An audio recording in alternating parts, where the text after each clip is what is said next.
Hey everyone, we're going to do the April 27th daily Bible reading. It's out of the One Year Bible. It is the New Living Translation. We're starting in Judges chapter 7, verse 1. So Jerubbaal, that is Gideon, and his army got up early and went as far as the spring of Harod. The armies of Midian were camped north of them in the valley near the hill of Moreh. The Lord said to Gideon, "You have too many warriors. The Israelites will boast to me that they saved themselves by their own strength. Therefore tell the people, whoever is timid or afraid may leave this mountain and go home." So 22,000 of them went home, leaving only 10,000 who were willing to fight. But the Lord told Gideon, "There are still too many. Bring them down to the spring, and I will test them to determine who will go with you and who will not." When Gideon took his warriors down to the water, the Lord told him, "Divide the men into two groups. In one group, put all those who cup water in their hands and lap it up with their tongues, like dogs. In the other group, put all those who kneel down and drink with their mouths in the stream." Only 300 of the men drank from their hands. All the others got down on their knees and drank with their mouths in the stream. The Lord told Gideon, "With these 300 men, I will rescue you and give you victory over the Midianites. Send all the others home." So Gideon collected the provisions and ram's horns of the other warriors and sent them home, but he kept the 300 men with him. The Midianite camp was in the valley just below Gideon. That night the Lord said, "Get up, go down into the Midianite camp, for I have given you victory over them. But if you are afraid to attack, go down to the camp with your servant Purah. Listen to what the Midianites are saying, and you will be greatly encouraged. Then you will be eager to attack."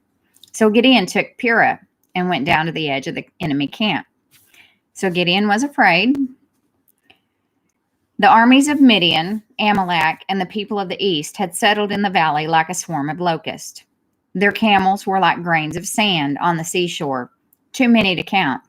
Gideon crept up just as a man was telling his companion about a dream.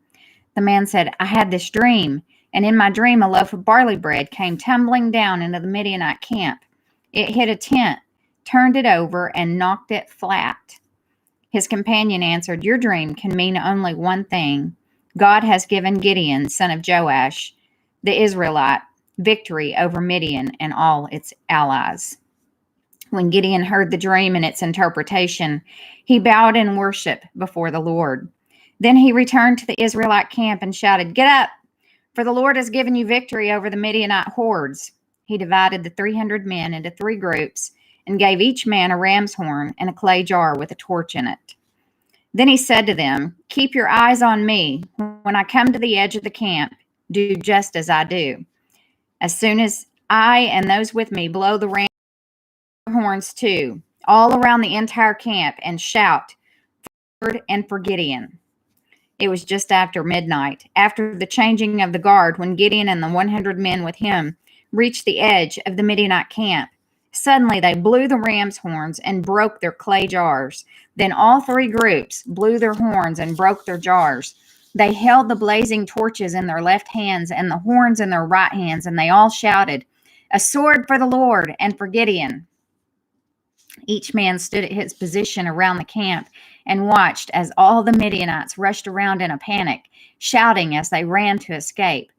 When the 300 Israelites blew their ram's horns, the Lord caused the warriors in the camp to fight against each other with their swords. Those who were not killed fled to places as far away as Beth-shittah near Zererah and to the border of Abel Meholah near Tabbath. Then Gideon sent for the warriors of Naphtali, Asher, and Manasseh, who joined in chasing the army of Midian. Gideon also sent messengers throughout the hill country of Ephraim, saying, Come down to attack the Midianites. Cut them off at the shallow crossings of the Jordan River at Beth-barah." So all the men of Ephraim did as they were told. They captured Oreb and Zeb, the two Midianite commanders, killing Oreb at the rock of Oreb and Zeb at the winepress of Zeb. And they continued to chase the Midianites. Afterward, the Israelites brought the heads of Oreb and Zeb to Gideon, who was by the Jordan River. Then the people of Ephraim asked Gideon, "Why have you treated us this way? Why didn't you send for us when you first went out to fight the Midianites?" And they argued heatedly with Gideon. But Gideon replied, "What have I accomplished compared to you? Aren't even the leftover grapes of Ephraim's harvest better than the entire crop of my little clan of Abiezer? God gave you victory over Oreb and Zeb, the commanders of the Midianite army. What have I accomplished compared to that?" When the men of Ephraim heard Gideon's answer, their anger subsided. Gideon then crossed the Jordan River with his 300 men, and though exhausted, they continued to chase the enemy. When they reached Succoth, Gideon asked the leaders of the town, "Please give my warriors some food. They are very tired. I am chasing Zebah and Zalmunna, the kings of Midian." But the officials of Succoth replied, "Catch Zebah and Zalmunna first, and then we will feed your army." So Gideon said, "After the Lord gives me victory over Zebah and Zalmunna, I will return and tear your flesh with the thorns and briars from the wilderness." From there, Gideon went up to Peniel and again asked for food, but he got the same answer. So he said to the people of Peniel, "After I return in victory, I will tear down this tower." By this time, Zebah and Zalmunna were in Karkor with about 15,000 warriors, all that remained of the allied armies of the east, for 120,000 had already been killed. Gideon circled around by the caravan route east of Norba and Jogbehah, taking the Midianite army by surprise. Zebah and Zalmunna, the two Midianite kings, fled, but Gideon chased them down and captured all their warriors. After this, Gideon returned from the battle by way of Heres Pass. There he captured a young man from Succoth and demanded that he write down the names of all the 77 officials and elders in the town. Gideon then returned to Succoth and said to the leaders, "Here are Zebah and Zalmunna. When we were here before, you taunted me, saying, 'Catch Zebah and Zalmunna first, and then we will feed your exhausted army.' Then Gideon took the elders of the town and taught them a lesson, punishing them with thorns and briars from the wilderness. He also tore down the tower of Peniel and killed all the men in the town." We now go to Luke chapter 23, verses 13 through 43. Then Pilate called together the leading priests and other religious leaders along with the people, and he announced his verdict. "You brought this man to me, accusing him of leading a revolt. I have examined him thoroughly on this point in your presence and find him innocent." Herod came to the same conclusion and sent him back to us. "Nothing this man has done calls for the death penalty. So I will have him flogged, and then I will release him." Then a mighty roar rose from the crowd, and with one voice they shouted, "Kill him and release Barabbas to us." Barabbas was in prison for taking part in an insurrection in Jerusalem against the government and for murder. Pilate argued with them because he wanted to release Jesus. But they kept shouting, "Crucify him! Crucify him! Crucify him!" For the third time, he demanded, "Why? What crime has he committed? I have found no reason to sentence him to death. So I will have him flogged, and then I will release him." But the mob shouted louder and louder, demanding that Jesus be crucified, and their voices prevailed. So Pilate sentenced Jesus to die as they demanded. As they had requested, he released Barabbas, the man in prison for insurrection and murder, but he turned Jesus over to them to do as they wished. As they led Jesus away, a man named Simon, who was from Cyrene, happened to be coming in from the countryside. The soldiers seized him and put the cross on him and made him carry it behind Jesus. A large crowd trailed behind, including many grief-stricken women. But Jesus turned and said to them, "Daughters of Jerusalem, don't weep for me, but weep for yourselves and for your children. For the days are coming when they will say, 'Fortunate indeed are the women who are childless, the wombs that have not borne a child, and the breasts that have never nursed.' People will beg the mountains, fall on us, and plead with the hills, bury us. For if these things are done when the tree is green, what will happen when it is dry? Two others, both criminals, were led out to be executed with him. When they came to a place called the Skull, they nailed him to the cross, and the criminals were also crucified, one on his right and one on his left. Jesus said, "Father, forgive them, for they don't know what they are doing." And the soldiers gambled for his clothes by throwing dice. The crowd watched, and the leaders scoffed. "He saved others," they said. "Let him save himself if he is really God's Messiah, the chosen one." The soldiers mocked him too by offering him a drink of sour wine. They called out to him, "If you are the king of the Jews, save yourself." A sign was fastened above him with these words, "This is the King of the Jews."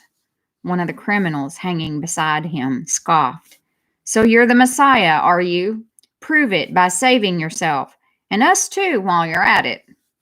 But the other criminal protested, "Don't you fear God, even when you have been sentenced to die? We deserve to die for our crimes, but this man hasn't done anything wrong." Then he said, "Jesus, remember me when you come into your kingdom." And Jesus replied, "I assure you, today you will be with me in paradise." One of the most comforting passages in Scripture. Jesus assured him, "Today you will be with me in paradise." You know, our spirits, once we're saved, our spirits never die. Our body can die. It can die from many different things. Our bodies can die. And if the Lord should tarry and not come and rapture us out of here, our bodies will die from something. But our spirits will not die. Our spirits will leave this body and be with him in paradise.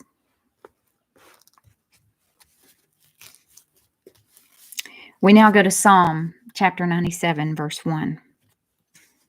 The Lord is king. Let the earth rejoice. Let the farthest coastlands be glad. Dark clouds surround him. Righteousness and justice are the foundation of his throne. Fire spreads ahead of him and burns up all his foes. His lightning flashes out across the world. The earth sees and trembles. The mountains melt like wax before the Lord of all the earth. The heavens proclaim his righteousness. Every nation sees his glory. Those who worship idols are disgraced. All who brag about their worthless gods, for every god must bow to him. Jerusalem has heard and rejoiced, and all the towns of Judah are glad because of your justice, O Lord. For you, O Lord, are supreme over all the earth. You are exalted far above all gods. You who love the Lord hate evil. He protects the lives of his godly people and rescues them from the power of the wicked. Light shines on the godly and joy on those whose hearts are right.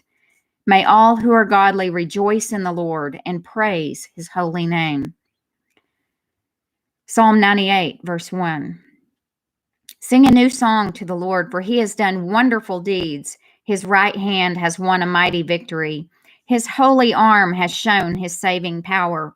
The Lord has announced his victory and has revealed his righteousness to every nation. He has remembered his promise to love and be faithful to Israel. The ends of the earth have seen the victory of our God. Shout to the Lord, all the earth. Break out in praise and sing for joy. Sing your praise to the Lord with the harp and melodious song, with trumpets and the sound of the ram's horn. Make a joyful symphony before the Lord, the King. Let the sea and everything in it shout his praise. Let the earth and all living things join in. Let the rivers clap their hands in glee. Let the hills sing out their songs of joy before the Lord, for he is coming to judge the earth. He will judge the world with justice and the nations with fairness. Proverbs 14, verses 7 and 8. Stay away from fools, for you won't find knowledge on their lips. The prudent understand where they are going, but fools deceive themselves. And that concludes the April 27th daily Bible reading. Thanks for joining in. I will see you tomorrow.